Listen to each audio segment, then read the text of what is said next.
with this Washwash episode going on, it inspired me to also to share a video of how I was conned in Nairobi.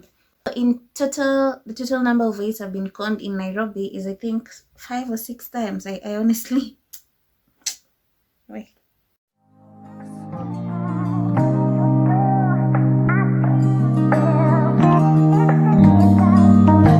Back to my YouTube channel. I know you'll be watching this on another day, but I recorded this video the same day with the other con story. I don't know which one will go first. I'll switch and I'll upload first. But either way, I don't know how you're taking this series so far. Are you enjoying it? If you love the series, tell me so that I may record more of these videos. So in total, the total number of ways I've been conned in Nairobi is, I think, 5 or 6 times. Oh, myself. I honestly... Wait. Okay, that is how naive I am. I'm here to tell you right now, we don't care. Let me tell you something. We don't care. Jerry. Nimeibiwa sana Nairobi hadi nimechoka. But anyway, I'm here now, and they say from every story there's a lesson learned. So I know nasikia kuna watu wanaibiwa millions. So the second way I was conned in Nairobi, still in the same first year, a few months later after the other ordeal. Now this is a few months later. My friend calls me and she's like, "Hi Cheryl, hi. Where are you?" I'm in school. She was studying in KU. I was in Tuk. So she's like, "Can we meet in town?" There's this Nakumat lifestyle. I don't know if you remember it. It was in Uptown. Oh, so it's the Anniversary Towers. So I'm like, "Where are you?" "I'm at Nakumat lifestyle." I was like, "Okay, let me come." I think it was on a Thursday. When I reached there, I call her. She comes for me. Tukaanza kupiga story, catch up, like, "Oh, what has happened, blah blah blah, how are you finding first year, blah blah blah, how is university, is your story, your boyfriend." Hizo stories zenye mnapiganga tu na your girlfriends. And then she tells me there's this job for modeling she has gotten, of which you pay registration fee 500 shillings so that you may be registered. And then once they register you, they're looking for, I don't know, it was 80 models for a wedding show kind of thing, or I don't know, it was a wedding video, something of the sort. So she has managed to register that day, and she's encouraging more people to register ndo afike, ndio ikifika day ya kuchukuliwa, ilifaa kuwa Saturday day ya shoot, at least we'll be registered, as in we'll be already in line to be picked. So I told her, "And kwani how much will they be paying?" Then she told me they'll be paying 16,000 for like per model. So I think it was 16,000 or 20. It was a bit of a huge money at that time, considering sikuwa nimewaishika hiyo pesa before. So sure, she said yes, I'm sure. So because it was my friend who had told me about it, I trusted her. And then I said, "You've registered?" Akasema, "Yes, even my sister has registered. I'm looking for, I don't know, it was which other friend of hers who was going to register also. And may also want you, as in, I don't know if you'll register, but if you register, it's okay. You'll tell me." So my mom sends me the 500 shillings and I register immediately. So when I register, wakani add kwa WhatsApp group. So on Friday evening, we get a message that, "Hi, come dressed well. We are meeting at Chemcom at around 10 p.m. but make sure you're there by 8 for roll call and blah blah blah. The bus will come to pick us at 10 so that we leave for Karen." The wedding site was supposed to be in Karen. We leave for Karen, and we need to be at the site by 11 and start our shoot by 12. So make sure you're there. So the fact that they texted me made it seem like a legit thing. So tumefika hapo, nakumbuka that was the first Saturday I'd woken up early. Nimeamka sijui ilikuwa 6 ama 5, ona saa 2, and I'm in campus like Anyway, simi niko like the beginning of my modeling career. Ati walisema mimi ni mfupi, lakini ona mimi model sahi, watasema nini? Anyway, I'm just laughing. Niko like, hey, they didn't know I would make it. So me, I'm counting on how I'm going to make 16K, the things I'm going to do. So I arrived on site at, I think 750 something. And I met, my friend had not yet reached. So a few minutes past 8. So venye alifika, she came with her sister and that friend of hers wenye alikuwa amemconvince pia register. So si tumefika Kencom, we find other people who've also come for the same gig, like men and women. But there are so many teenagers, because at that time I was, I think, 18. So to go to a psych up on how we're going to be models and make 16K in a few minutes, in a few hours. And then, they were saying that this is going to be a repetitive thing. So like every Saturday you're going to make 16K. So me, niko tu hapo na calculate when I'm going to be bowling this semester yote. I'll be bowling. Nishaanza kufikiria venye nitajenga nyumbangu sijui Muthaiga na nini. Oh, what? Wait! Huh? Girl! Mwe sijui gari gani hapo.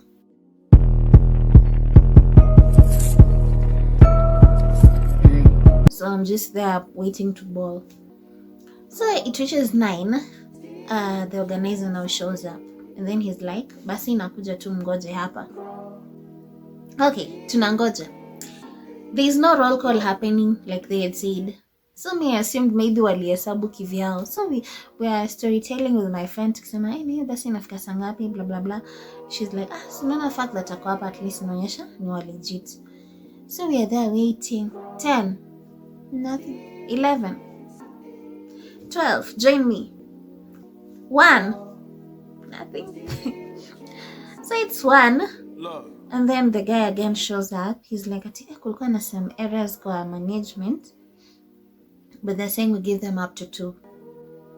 At that time we are hungry because we've been in the sun kwanzia 8 hadi 11 hadi 1, and there's still nothing happening. Makeup.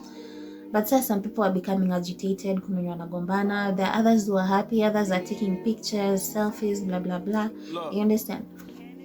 So ikafika 2, he said, ngojeni tu hadi 3. So me, I told my friend, mi acha niende nikule lunch. We went with her to ka hotel hapo Memphis, tukakula chipu as we were waiting. So when we came back, still nothing. So that guy shows up at around 4:30. He's like, kulikuwa na some technicalities in management, but they have pushed this event to next Saturday. So please make sure you're here next Saturday at that time. Don't mpate mfanye gig yenu alafu mlipo. See, tukasema ni sawa, because the fact that he was there all throughout inaonyesha ni legit. Anyway, so the next Saturday pia mimi ndio sasa, at least nilikuwa nimeona nilichelewa kiasi. I think I was there at around 9. So when I reached there at 9, we were there with my friend and her sister also, and remember her sister had traveled from Nakuru, so you can imagine how much it was wasting her. So si tumeanza tumengoja, still nothing. 11, the same story. Kuna technicalities kidogo, but basi inakuja. And then you hear him making a few phone calls like, mmefika hapi, ebu niambie watu wako hapa. So when you hear that, you're like, maybe it's for real, kuna technicalities. So when it reached 2 and still nothing, so people became more agitated. And then now people decide to talk to each other, we'll find out what's going on. Because before then, you're just hang out with your crew, you don't want to speak to anyone. But sasa, now that kuna some anger inapanda, kuna some tempers which are flaring, people now start speaking to each other to get each other's stories.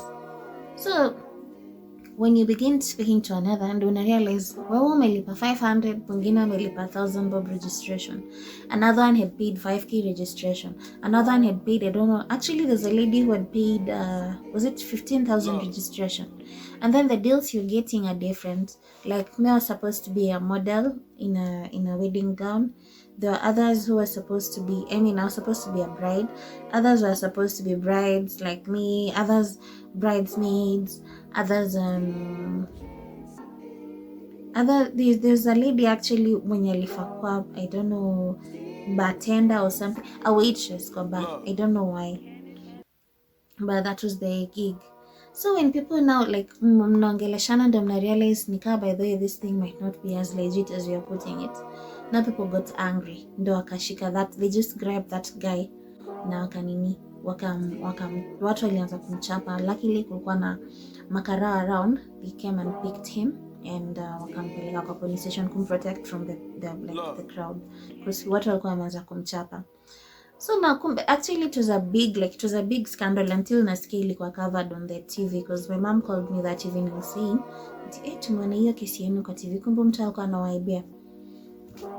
And apparently like this is what he was doing. The main reason ya kutuambia tubaki hapo that Saturday before ni ndio manage to collect many other people ndo awakon pesa.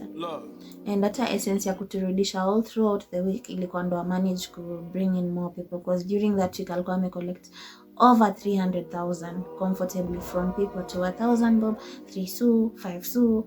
Actually 500 was the least. Ono mwenye analipa 15k and then he was promising people different things depending on how desperate anakuona.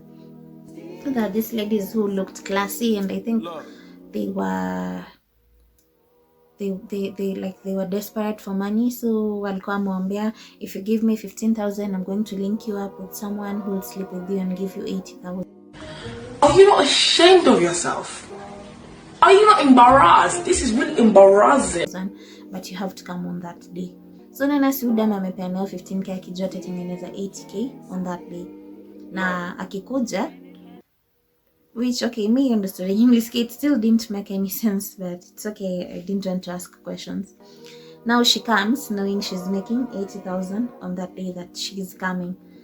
And then akikuja, this guy kumbe ametafuta the same story, amepea mtu mwingine, tena amepea mtu mwingine. Luckily sisi I don't know alituonaje akatukontumia 500 peke yake. That was my con story for that day. So you guys, any deal where as in that was the lesson yenye nilijifunza, any deal where kuna like it's too good to be true, you understand, ati give me this money and I'll give you this after this much, like why can't that other person make that much money? Umeelewa? Like why can't they get that money? Why do they require your money to make that money?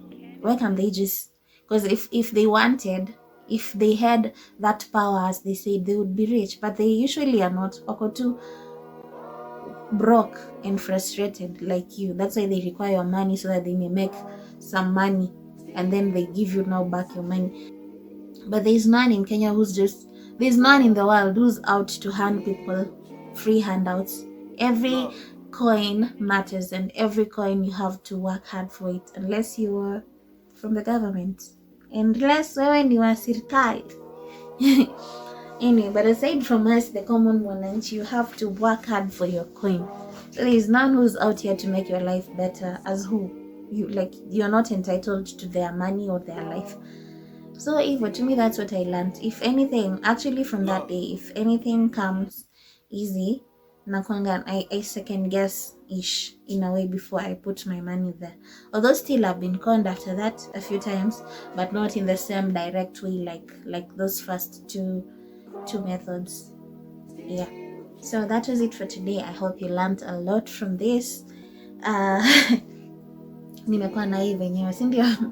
Ebu, as usual, share with me your con stories. Like this video, subscribe, and if you've watched up to this far, please don't forget to subscribe, like, share, and comment, and invite someone to invite someone to invite someone so that my channel may grow. I love you all and I appreciate you for watching me. Stay tuned for more of my con episodes. This is so much fun to do. Okay, bye. Oh, and before I forget, kindly comment on how much you've been conned and how it costed you, because you see, like in my instance I was conned 500, but it costed me an extra 1,000 shillings just to go to the ground, to wait, to eat, to take water, to do what, to transport, to get there, and then the following Saturday still spending the extra 500 shillings. Look at my friend's sister who was coming all the way from Nakuru. She spent more than like 3,000 on fare just for that modeling gig, which didn't happen in the end. So yeah, you can tell me how it costed you. For example, if you took a loan from somewhere to give someone money, that interest, that is a cost on you, and then how much it costed you and how you felt after that and how you recovered, and if the people wenye walikuibia pesa they have ever been brought to justice. So that was it for today. See you next time with this con episodes. Bye.